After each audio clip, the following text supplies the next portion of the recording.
Hello, everyone, and welcome to the presentation of the article entitled Impact of COVID-19 Pandemic on Telehealth and In-Person Visits, Implications from an Emergency Department in Argentina. My name is Santiago Andrés Fried, and this is the whole team from Hospital Italiano de Buenos Aires that participated. As an introduction, we know that telecommunications may reduce face-to-face consultations, especially those that are unnecessary. We have had experience in our ED with telemedicine, both for upper respiratory tract infections in 2018, which we presented in MedInfo 2019. And we also had a wider experience, which we called teletriage 1 year later, where we allowed different reasons for consultations in our project.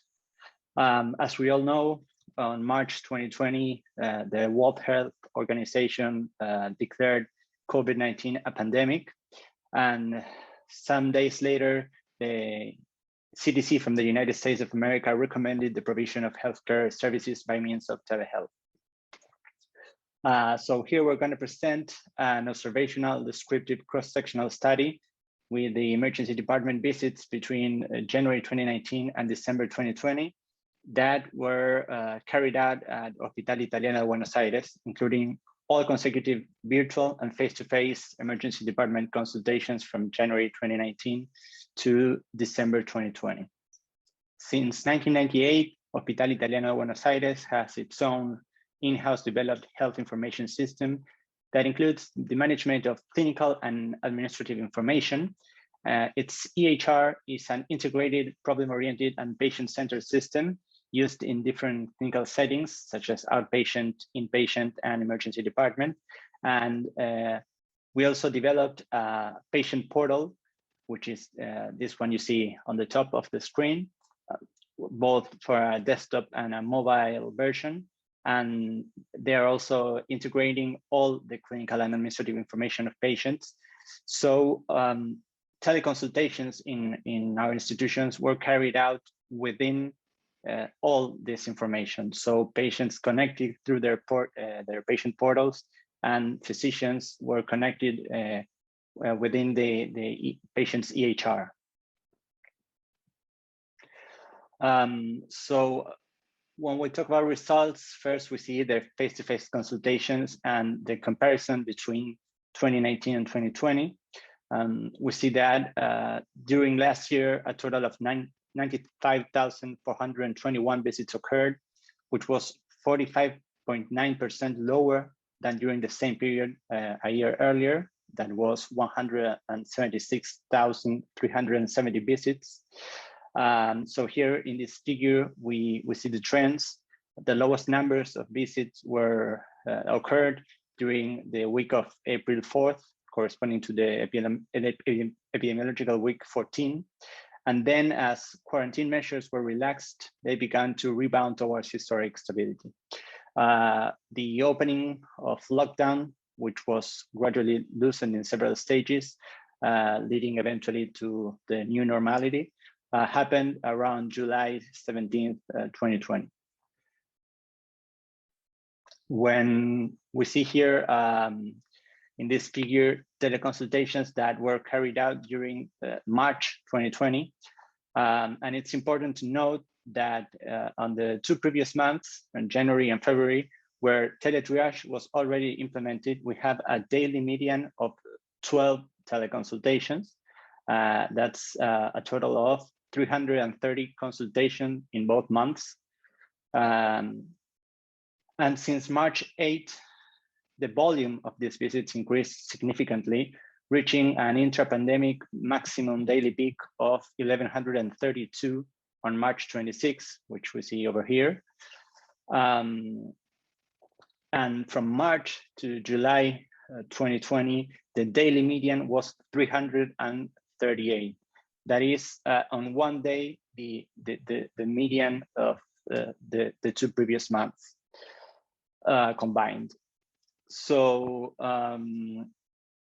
eventually, when face-to-face visits started to increase, there was a slow decrease on teleconsultations slowly reversing that phenomenon and stabilizing in the last quarter, so that during December 2020, there was a total of 7,898 telehealth visits that were carried out, which represents a daily mean of 264. This is still 21 times higher than the pre-pandemic number. And we also have to note that effective communication with telemedicine was high. This had been an issue previously. But here we see that during December last year, 93.31% of our telecommunications experienced no failure with video, audio, chat, or interruptions to the communication whatsoever. And there was only 6.69% that there was either no communication possible, or more likely teleconsultation was carried out by phone. So as a discussion consisting with our findings from Argentina, which is a 46% decline in face-to-face emergency department visits during the pandemic, and an unprecedented rise in teleconsultations to the ED, the US reported 42% lower rate of emergency department visits compared with the same period a year earlier. We already know that by previous evidence that choosing telemedicine was associated with technology access and in-person visit barriers. Those physical barriers probably became the most relevant reason during the pandemic, when telemedicine represented a mandatory way for patients due to fear of getting infected, and also for physicians due to lack of choice. It was for especially in Argentina, for a long time, it was the only way.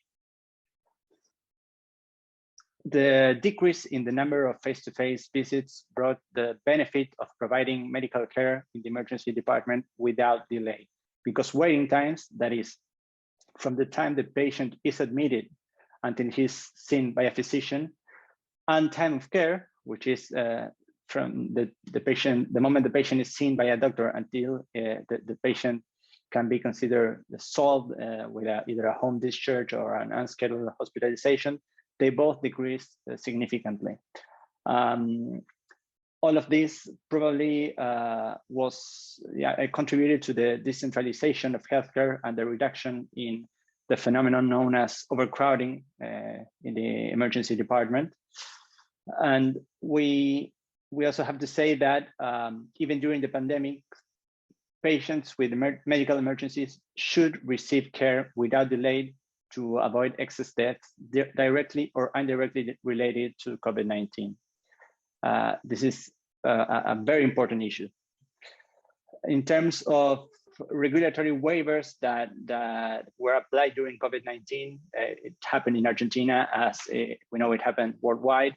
This might have helped increase the adoption of telehealth services along with public guidance. But we emphasize that the role of telemedicine in the long term is nowadays uncertain and will be highly dependent on definitive regulatory policies that must be more permanent after the pandemic. There are certain limitations to our study that we must address. First of all, the data in this analysis are from a sample of a single center. Second, the retrospective analysis of secondary data. This means that measuring other variables such as physician and patient satisfaction, overall communication effectiveness, and certain user characteristics is pending for future studies and would be of interest. And also that associations are implied as interpretations of results, but the study lacks causal investigation to imply cause and effect. To conclude, we can say that telehealth was an important tool for the safe provision of healthcare for both providers and patients during the pandemic. Its wide adoption was probably due to fear of infection and mandatory restriction measures. Lockdown relaxation was associated with more emergency department in-person visits and fewer teleconsultations, but still the number of daily consultations was higher than it was pre-pandemic. and long-term regulatory policies will be crucial for the future of telemedicine. We would like to thank all healthcare workers during the pandemic, especially those at the emergency department at Hospital Italiano de Buenos Aires. We also appreciate Dr. Diego Junta, Chief of Internal Medicine Research Unit, for his general support on this project. And here are our correspondences if you should have any questions or if there's anything you would like to talk about regarding this project. Thank you very much.